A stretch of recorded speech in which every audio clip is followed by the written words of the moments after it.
Ngek! Kala ko mas mura. 94 lang sa Happy Meal. May burger pa! Okay, fine. Dok, magpapacheck up po sana ako. Ano po bang nararamdaman nyo ngayon? Ang sakit po kasi ng tiyan ko. Base nga po dito sa lab test ninyo, parang na-impatcho po yata kayo.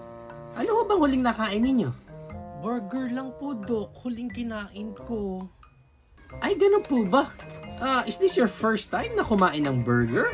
Hindi po, Dok. Favorite ko nga po ito eh. I see.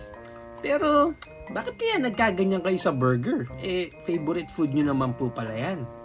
Opo, Dok. Favorite ko yan. Lalo na pag may kasamang mga Happy Meal toys. Teka. Ilang burger ang kinain mo?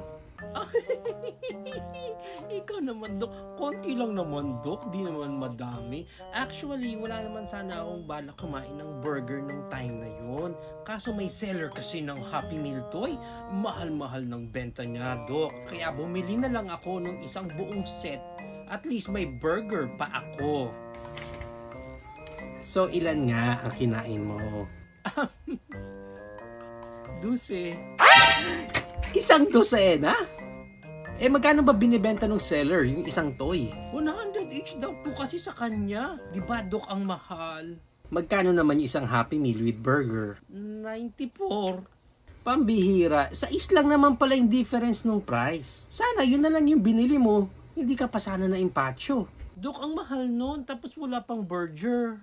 Ay, ganun po talaga yun. Unang-una, nagne-negosyo po yung tao. So, dapat lang naman na may kitain siya. Imaginein mo lang na less effort na sa'yo na pumila, mag-order, tapos mapipilitan ka bang ubusin lahat ng pagkain na kasama dun sa toy. Yan, kita mo na impatcho ka tuloy. Gusto mo lang yata makaburaot sa seller, ano? Ikaw, ha? O sige, ito, next time ha, huwag mo ipilit pag wala kang pera para sa luho ng mga collection mo. Pangalawa, huwag mo din ipilit kung hindi mo na kayang ubusin yung pagkain mo. Ayun nga lang, magtatapon ka pa ng blessing.